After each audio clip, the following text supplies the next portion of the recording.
नमस्कार दोस्तों, आपका वेलकम है अपने यूट्यूब चैनल पर स्टॉक टिक्स में। मैं आपका प्यारा दोस्त संदीप। दोस्तों अभी हम बात करेंगे पीएनबी बैंक के बारे में। दोस्तों पीएनबी बैंक बहुत अच्छा बैंक था कुछ समय पहले। अभी हम देख रहे हैं उसमें जैसे फ्रॉड निकल के आए तो बैंक नीचे चला गया। नीचे इतना चला गया बैंक की शायद यहाँ से अभी जो इन्वेस्टर है वो सोच रहे हैं कि यहाँ में रैलियाँ मिले तो हम यहाँ से अपना प्रॉफिट निकल के चलते बने। तो दोस्तों मैंने 171 जिस लेवल पे ट्रेड कर रहा था उस समय पे बाई किया था, उस समय सेल कर दिया था क्योंकि उसमें मोमेंट अटका पड़ा था। उसके बाद से क्या हुआ, 174 तक ये शेयर रुका, कुछ दिनों उसी लेवल पे ट्रेड किया, फिर उसके बाद 153 जो शेयर गिरना शुरू हुआ तो आज देख सकते हैं किस लेवल पे आके गिरा है ये शेयर। तो लगभग 34 के आसपास ट्रेड कर रहा है। बहुत सारा इसमें फ्रॉड हमने देखा है। तो हमारा ये मानना है कि इस शेयर में हमें पैसे लगाने हैं कि नहीं, इस बैंक में पैसे लगाने हैं कि नहीं। तो बड़े बड़े दिग्गज, बड़े बड़े जो एक्सपर्ट है वो कहते हैं कि PUC sector is the best best for investment. अभी पीयूसी सेक्टर में हमारा बैंकिंग सेक्टर भी आता है, गवर्नमेंट का सेक्टर आता है। तो उसमें पीयूसी सेक्टर में जो बैंकिंग है वो क्या हमें उसमें पैसा लगाना चाहिए क्या, तो वो बात वहीं पे आती है, PUC sector is the best sector. मगर अभी क्या हुआ जो कि हमें बैंकिंग, जो पीयूसी बैंकिंग है उसमें पैसा लगाने का मन क्यों नहीं करता है। तो उसके सामने कुछ बातें आती है, कुछ रीजंस आते हैं, कुछ ऐसे पिक्चर्स आती है, कुछ सिनेरियो आते हैं जो कि हमारे इन्वेस्टर को थोड़ा सा हिला के रखते हैं कि इन्वेस्टमेंट करने के लिए प्राइवेट बैंक ठीक है, पीएनबी बैंक या फिर एसबीआई बैंक या फिर कोई ऐसी बैंक है इसमें ज़्यादा वैल्यूम नहीं बन रहे फिलहाल के दिनों में। तो हम अभी बात कर रहे हैं पीएनबी बैंक के बारे में। तो देखिए पीएनबी बैंक में हुआ क्या है। पीएनबी बैंक एक बढ़िया शेयर था, अभी लेटेस्ट में उसने रिजल्ट दिए थे और उसने कहा था कि उनका जो लॉस था वो रिकवर हो करते करते आए और थोड़ा सा ही लॉस उनको दिख रहा है। मगर हुआ क्या, पीएनबी बैंक फिर से खड़ा होता है और कहता है कि मेरे साथ धोखा हुआ है, मेरे साथ फ्रॉड हुआ है। जब ये फ्रॉड का शब्द सामने आता है तो सबके कान खड़े हो जाते हैं। भाई नीरव मोदी ने किया, माल्या ने किया, अब किसने किया फ्रॉड। तो ये बात जब सामने आती है तो मुझे लगता है ऐसे बैंक में इन्वेस्टिंग करने के लिए अभी 100 बार सोचना पड़ेगा। तो अभी आप सोच रहे हैं कि किस तरह से इसमें हमें प्रॉफिट बना के निकलना है। तो मैं हमेशा वीडियो डालता हूँ तो प्रॉफिट मोटिव ही डालता हूँ। अगर आपको जानना है किस तरह से प्रॉफिट मोटिव बनना रहना है खुद को तो मेरे साथ जुड़िए। मेरे ट्रेनिंग सेशंस होते हैं, उस ट्रेनिंग सेशन में आपको बहुत सारी इन्फॉर्मेशन मिलेगी और उसमें आपको भी बताया जाएगा किस तरह से आपको प्रॉफिट कमाना होता है। ट्रेनिंग सेशन में आपको बहुत सारी एडवांस चीज़ें दी जाती है जिसके कारण आप प्रॉफिट बना सकते हैं। तो चलिए हम अभी निकलते हैं हमारे विषय के पास। जो विषय था हमारा पीएनबी बैंक। अभी पीएनबी बैंक में जो फ्रॉड हुआ है वो क्या फ्रॉड बहुत सारा इस पे इम्पैक्ट डालेगा क्या, तो डेफिनेटली इस पे इम्पैक्ट बहुत आने वाला है इस शेयर पे।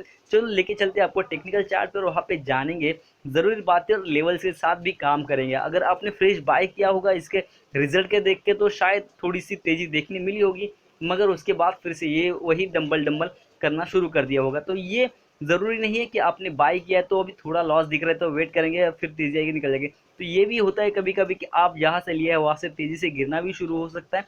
खुद को संभालिए, अपना एक्सपर्ट व्यू बनाइए। देखिए किसी एक्सपर्ट के पास जाके ही एक्सपर्ट की व्यू या ओपिनियन लेना ज़रूरी नहीं होता, अपना खुद का भी ओपिनियन एक्सपर्ट से कम नहीं होता है। देखिए कई बार आप विश्लेषण करते हैं, सही भी होता है मगर कुछ बार गलत भी होता है, इसलिए आपका खुद की राय पक्की करने के लिए कभी किसी के पास जाना भी बहुत ज़रूरी है। तो अपनी भी राय बनाइए और एक्सपर्ट के पास जाइए, दोनों की राय मिला के जो तीसरी राय निकलेगी डेफिनेटली वो आपके काम आएगी। तो चलिए हम चलते हैं टेक्निकल चार्ट के पीएनबी के चार्ट पे। टेक्निकल चार्ट देख रहे हैं किस तरह से हमें दिख रहा है। देखिए ये शेयर गिरा गिरा गिरा और देखिए कहाँ जाके इसने लो बनाया था, फिर उसके बाद थोड़ा सा कॉन्सलेशन दिखाया और नीचे ही गिरने का कॉन्सलेशन था। उसके बाद और आपको इतनी गिरावट हुई कि यहाँ से इन्वेस्टर सोचने का कि यहाँ से शायद शेयर उठेगा कि नहीं, थोड़ा सा उठा, फिर क्या हुआ, फिर से एक कंसोलिडेशन चालू हुआ गिरने का कंसोलिडेशन ये होता है कि वो लेवल बाय लेवल तो उठना चालू कर देता है धीरे धीरे। साइड वे नहीं था उसका, साइड वाइज भी नहीं था, वो सीधा अपने एक लेवल बना रहा था तोड़ रहा था। देखिए ये हर चीज़ समय लेवल बना रहा था तोड़ रहा था, बना रहा था तोड़ रहा था। इसके कारण यहाँ पे उसको एक बेस मिल गया। कई सेशन इसने एक जगह पे अपनी बिताई साइडवेज में, फिर जाके एक बड़ा ब्रेकआउट आया और उसके बाद ये शेयर ऊपरी लेवल चढ़ता हुआ दिखा। जब तक ये ऊपर लेवल पे चढ़ता था बहुत सारे इन्वेस्टर एक्टिव हो चुके थे। वैल्यूम्स देखिए यहाँ पे कितना वैल्यूम बन गया था, जिसके कारण सबको लगा कि अब यहाँ से मार्केट पीएनबी बैंक का बढ़ने वाला है, तो सबने इसमें पैसा लगाना शुरू किया है। शायद ये ऑपरेटर चाल हो सकती है, या फिर यहाँ पे रचा गया हो कोई टैप हो सकता है बैंक के माध्यम से, या फिर कोई इसमें बड़े इन्वेस्टर होंगे उन्होंने रचाया होगा गेम। देखिए एक हम सीधी सी बात है, आप यहाँ पे कोई भी लॉजिक कर सकते हैं, कोई भी आप एक तर्क लगा सकते हैं कि इतना अचानक में हो क्या रहा है। अगर ऐसी कोई न्यूज़ नहीं है, खबर नहीं, जिसके कारण भी न होने के कारण भी ये चीज़ें हो रही है, तो आप तर्क लगा सकते हैं। यहाँ पे रिजल्ट अच्छे नहीं आ रहे, कुछ नहीं, तो भी आप तर्क लगा सकते हैं। अगर दौड़ रहा है तो इसमें कुछ ना कुछ बात होने वाली है, ये भी बात सोचना बहुत जरूरी है। देखिए यहाँ पे शेयर आगे तेजी दिखाते दिखाते क्या होता है, अचानक में यहाँ से तेजी आने के बाद एक आता है गैप डाउन। तो गैप डाउन से क्या होता है, वो गैप तो हो गया, मगर गैप डाउन हुआ क्यों, ये भी ज़रूरी बात है हमें जानने की। गैप डाउन होता है, पीएनबी बैंक आके कहता है कि भाई मैंने मेरे अकाउंट में से एक फ्रॉड ढूंढ के निकाला है, फाइंड किया है। वो बताता है आरबीआई, आरबीआई बोलता है अरे यार ये क्या कर दिया तूने, फिर से एक फ्रॉड। तो ये फ्रॉड इस समय जो निकला था डीएचएफएल का है। तो डीएचएफएल ने कितना करोड़ का लोन लिया था, कितना नहीं वापस किया, इसके बारे में हम जानेंगे उस न्यूज़ में, जिसके कारण हमें समझेगा। और कितना इसमें डंप होना बाकी है, टैंक होना बाकी है अभी इस शेयर में।